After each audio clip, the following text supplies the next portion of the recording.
Let me close this up. All right, Grant. And now it's the moment we've all been waiting for. All right. Are you sad that it's over? No, but I'm going to talk about some good things, Grant. Okay. For Dragon Age, the Veilguard. All right. It's a fair review. Here, let me pull up my Steam. I mean, you can actually catch our YouTube. I pretty much streamed almost the entire game. And I did the finale yesterday. The finale video that shows pretty much the ending with spoilers, of course. Let me pull up my Steam account. Let's see if this is it. Okay. Yep, that's my Steam. Okay. As you see, almost 72 hours played to beat it. Part 14 right there, the Dread Wolf Rises. That's the final chapter. Beat it. As you see, only 2% of players on Steam beat it. Yeah. How many? Wait, what does that say? 2% of players have beaten this game. That's it? Yeah, that's an achievement, at least for the achievement. Wow. And as you see, I have 49 of 52 of the total Steam achievements. And in game, I finished at like 94% complete of everything in the game. Only thing I was missing was like a couple of major treasure chests in the open world, and then I would have got 100. But as for all the companion quests, the side quests, everything for the game, I completed at 100% and got just about the best ending you can get. Okay. Based off your choices through the game. Okay. So let me close this. And let me open up the YouTube. I'll go ahead and stream that while we talk. Live and finale. Okay, and let me share that.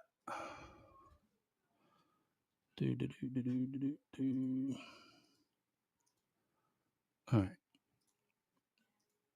Share screen. Here we go. All right, let me pop that up. Okay, I got on mute, but this is my finale stream. So if you plan on playing the game, whoever's watching, you can skip all this, or just close your eyes. How about that? Yeah, or just pull up the audio podcast after this and listen to what we say about it. All right, Grant. So let's break it down from the beginning. Mm-hmm. Okay. Character creator. Yes, everything was true about it. You had top surgery scars, and overall, I was okay. It was an okay character creator. Not even counting all that woke crap in it. You know, it's an okay character creator. I could create kind of what I wanted to, just a bald dude with a beard. Yeah. And, a guy with at least a deep voice, and didn't sound like he was like 18-year-old and his balls haven't dropped or something like that. That's what I was kind of afraid of. Like, you only can make young-looking characters. But I got to make the characters that I kind of wanted. But it's not like a super awesome character creator. It's okay. Yeah. Throne of Liberty, I thought Throne of Liberty was actually a better character creator than this. People talk about the hair physics. Well, in my personal opinion, I don't give a shit about the hair physics. Yeah, you're bald. I'm bald. Other people might rave about the hair physics. Oh, we can make all types of hair. Okay, I don't care. All right, so character creator, okay. Okay, Grant. Let's talk about the classes you can choose. You can choose at the beginning a mage, a warrior. These are archetypes that you can turn into a specific class later as you advance through the skill tree. But anyway, it's a mage, warrior, and a rogue, basically what it is. Okay. And then eventually, when you level up, you can put these skill points towards a tree, basically, like a specific class. Like for me, I could go necrotic, kind of like a death knight. I could go into like a straight warrior or berserker or whatever and have like mainly just heavy melee weapon damage and skills. Or you can go into a tank that goes more into fire damage. That's what I went to. I went to the champion class. Okay. And I built around my entire class, including my equipment. I built around fire damage because all my skills were basically just fire damage. Okay. Opening scene's good. The story is actually pretty good. It has that high fantasy level of storytelling at the beginning. Okay? You meet some of the characters. Okay, I kind of like Nev. She was okay. She was straightforward and blunt. Yeah. I like characters like that. That's just my personality, though. Yeah. And that's who I actually chose as my romance companion in the game, because you really don't have any other choices. I mean, when it comes to romancing, or you can just not romance anybody. But I wanted to show the playthrough of the romancing in the game. Yeah. And kind of like what your options and what happens to the person that you take interest in the game. There's actually stuff that happens to the finale towards the end that you're kind of like, oh shit, is she about to die? And they kind of play into that story. So they did good kind of storytelling in that aspect. And beginning in the world scene, Grant, like the world is really pretty. You saw them. Yeah. There's no one can tell me that wasn't a good looking world, because no, it was. It was a very good looking world. But there's a problem. My problem was it's very compacted. Yeah. Some of the areas were kind of open. I'll give it to that. Like some of the maps you could go to, you could teleport in. They were kind of open. They were good maps. But a lot of the stuff at the beginning and a lot of stuff later is just very linear progression, like in the map, on a map case. And when it came to gear, like you could buy gear to upgrade it, but you had to find it in the world in order for that piece of gear to go from gray to blue and blue to, purple and purple to legendary, all that stuff. You had to find it in the world. And it was very, I don't know if it's specific chests that you had to get to upgrade it, or they just random drops as you open in chests. But I mean, it was very hard to get some pieces of gear to their max level, because I had to play it. And that's kind of why I 100%ed it also, play all the companions, because every companion quest in the game, you are basically opening up another area on the map in a certain part of the world. So you have to play the companion quest in order to progress in a lot of the maps, to get access to bosses, to get access to those treasure chests and everything like that. The combat, me personally, I like playing the champion, dude. It was very in your face. I like the final attack that he can see. He stabs someone with the sword and he spins around and slams his shield on the back of their neck. It's a pretty cool final attack, but that's the only one. There's no like different ones. That's the only one you had? That's the only one I had. Like when I had to do a finisher, when something was staggered and they had low health, that was the finisher every time. I got you. And you only can have 3 skills equipped in an ultimate. So doesn't matter if you have you were able to pick up like 6 skills in your skill tree through your gameplay. You can only put 3 on your bar, and the ultimate for your class, or the ultimate that was available in the main skill tree. So I went with all the fire damage skills. I kind of wish, like, I know this has been in the past Dragon Age, but I kind of wish they kind of evolved in this game and allowed you to do more skills. Yeah.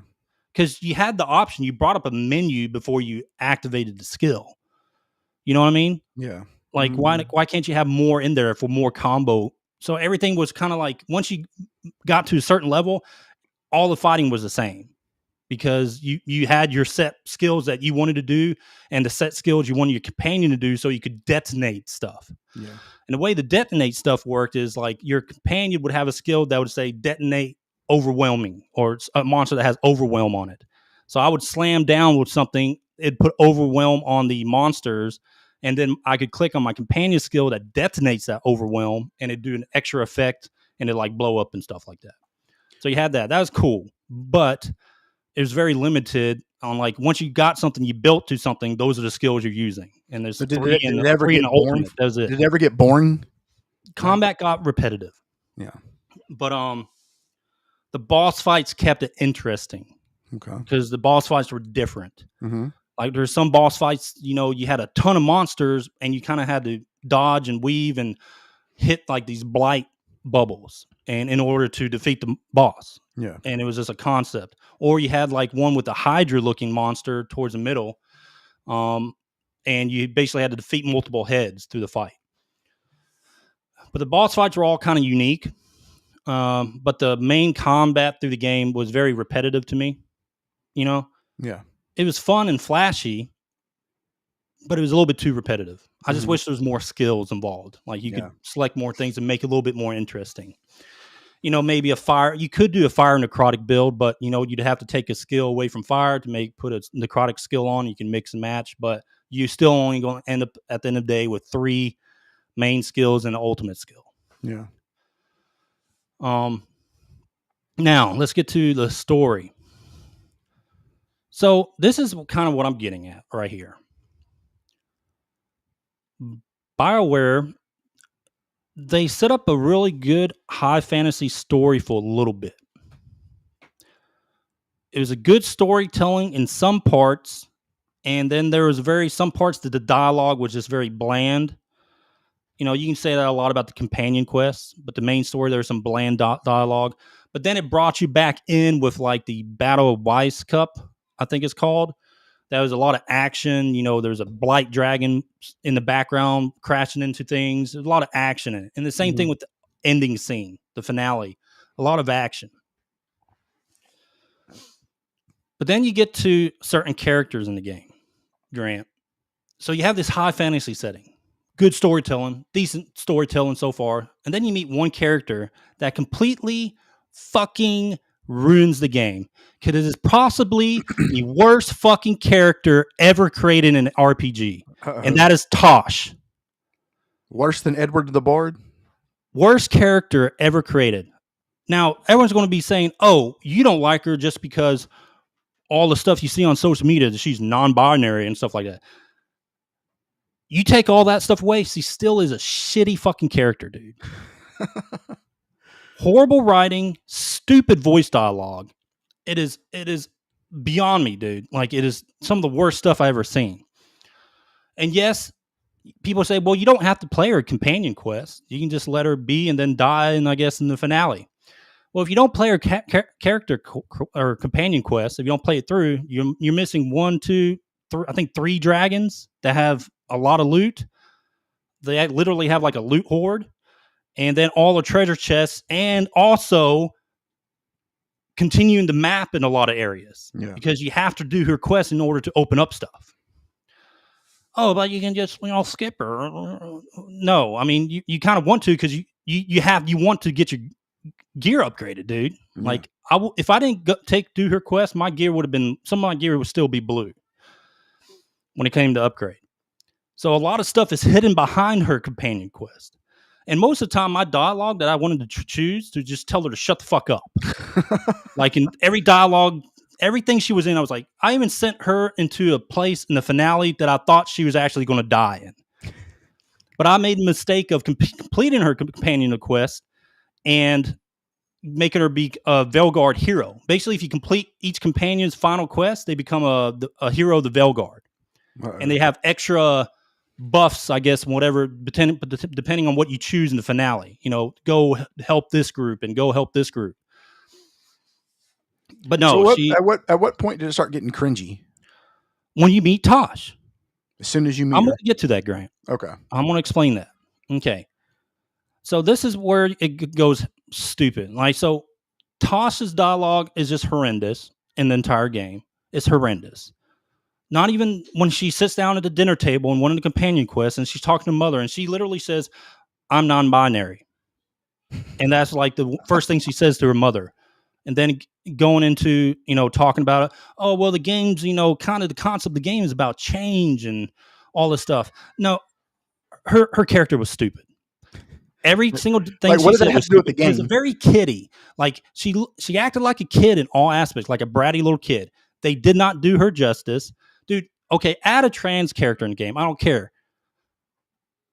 Do some good writing. Yeah. Like, do something. Don't make her the most annoying fucking character in any RPG ever made. Don't do that. Because now you're just ruining your own game. Which, when it came to the high fantasy setting, dude, they ruined their game. They did. The devs ruined their fucking game, dude. Don't blame it on the players. You put a character in that did not, when it came to how she talked about our own real world Western woke stupid shit that we see on a daily basis, you put that into a high fantasy setting that did not belong there. Write it a different way. But don't bring non-binary or made up fucking stupid shit you see in every type of media you can possibly put your eyes on, right? Yeah. So to me, that really fucked the story up, dude. Because my entire time I had this, like, why? Why was this in the story? Like, why do all this stuff about fantasy? You're hitting it hard. You almost had it. You had a solid fantasy setting. I'm non-binary. Let me ask you a question. If you wouldn't have, is she enough to, like, let's say you weren't completely, would you quit playing the game? All right, so check this out. When you don't romance certain characters, they fall in love. Right? Yeah. So in the game, if you don't the characters you don't romance, they have a chance of falling in love with each other. Mm-hmm. So of course, in my playthrough, Tosh falls in love with Harding, which is the female dwarf, and their dialogue is cringy as fuck. It kind of ruins Harding's dialogue because she's talking to Tosh, and Harding's like this dwarf that gets these powers from the Titans and stuff like that. And you go on her stuff and you get to see ancient dwarf city and stuff like that. And it's a good story. I like the ancient dwarf setting. It was really cool. It reminded me kind of like Lord of the Rings and stuff, right? Yeah. But then you have Tosh in the background worrying about Harding, and it just so stupid. It's like very cringy, and she's like a very bratty, like very young bratty vocal. Even when you finish her hero quest, she's supposed to grow into. I mean, she's a hero of the Veilguard, hence Dragon Slayer. Yeah. How do you think she's supposed to be acting by now? Like a little kid? No, she's not. So it ruins the fantasy to me, dude. And they were so close, dude. It is amazing to me. BioWare was so close with this game when it came to really drawing you into a fantasy world. But they could not help themselves because their lead's a fucking gendermancer. And I'm giving to her they, whatever the fuck it is. She had to been the driving force for this character. Oh, I'm sure. But even if you are adding a character like this, give the character some good writing, dude. Yeah. Give it a different dialogue or something. They gave it a Chat GPT. And they gave it like a straight up the most woke leftist fucking wild shit you can think of added into her story. And the fantasy just shot out the window. The finale was cool.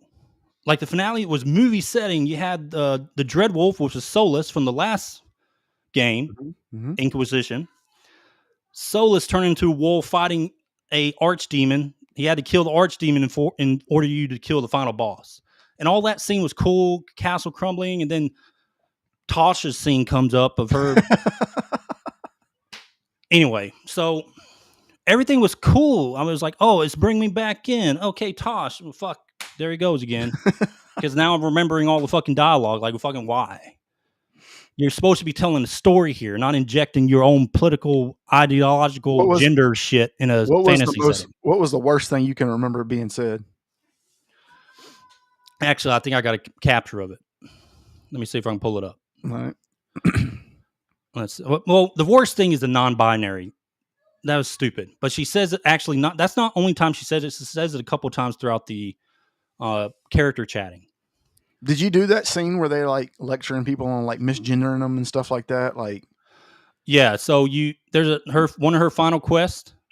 You meet up with Isabella, who's actually a pretty cool looking character. She's very pretty, well done design. But you meet up with Isabella and they talk about a barv. Like you have to do push-ups when you misgender somebody. Oh my God. What? Dude, fucking it's insane. What is that? It's fucking crazy, dude. But yeah, dude, like it's called a barv? A barv. You have to do a barv, which is they make you do push-ups when you So let me ask you a question. Not just when you misgender something. They were trying to put it to like when you say something incorrectly, you have to do a barv. So did your character actually do a push-up? It revolved around her being non-binary and transgender and all that stuff. So could you make your character not do a push-up? No, well, yeah, you don't have to do the push-up, but one of your companions does because they messed up on the dialogue. Oh my God. I was trying to put, any icon that had the crossed arms, basically like, shut up. I selected that through the game majority of the time because I want to be the asshole, right? Yeah. I want to be the no nonsense, let's get this shit done kind of guy. Yeah. But even those ones I selected were like, he'd have like a nice response. They put safety guardrails on there. Yeah. It was a lot of safety precautions in the dialogue. Oh my god, that's So you awful. could not be an asshole to her. But anyway, so the finale, great, cool ending. When you get 100% and you got all the one of the best end, you get the best ending. It's cool fantasy element, cool boss fight. At this point, I was just overpowered, and so. Oh, what else I want to talk about? Oh, the Inquisition. So remember your playthrough in Inquisition? You create a character and stuff like that? Yeah. Well, the Inquisitor to tell this story is actually a short little female elf. So it gets rid of your playthrough. Like it's injecting a character as the Inquisitor in this game. Mm-hmm. But they make it a female that's in love with Solus. Okay? And that's kind of one of the better endings is allowing the Inquisitor to go with Solus into the Veil because she loves her. But that totally dismisses your playthrough if you played a guy or anything else in the third Dragon Age and Inquisition. It totally dismisses that playthrough because they've made the Inquisitor a female elf. Yeah. So there's that. But anyway, so like they were very close with this game, dude. They were very close with the setting, the fantasy at the beginning, and then, they said, fuck our game. Fuck it. That's what they said. They said, screw it. We're going to just put the shit in here and just ruin everything for you. Was there ever a point where you're like, all right, I'm done playing? But you did it. I know you pushed through, but was there a point where you're like, man? A little bit before the final stuff, like chapter 10 or something like that, whatever it is. Like before I was starting getting the final stuff, I was like, yeah, this is getting a little bit repetitive, but I'm glad I finished it because I could give that overall fair review because the finale kind of brought me back in. And you're also in the 2.9. Harding and Tosh pushed me out with their cringe dialogue, and then they brought me back in. But overall, if you took Tosh out of this entire thing, out of everything involving her story and just replaced her with the blandest character you can possibly think, this game would probably almost be around 9. A truthful 9. I'm not talking about you 10 of 10s. Those guys are not giving you a truthful review for this game because it gets repetitive. The fantasy is ruined. It is not a masterpiece. It's not a 10 of 10. It's not a 9 of 10. You can make the case for an 8 easily. But my final score, Grant, after everything I experienced as an RPG, 71 hours of gameplay, almost 100% in the game, 30 plus years in RPGs, it's a 7 out of 10. 7 out of 10. 7 out of 10.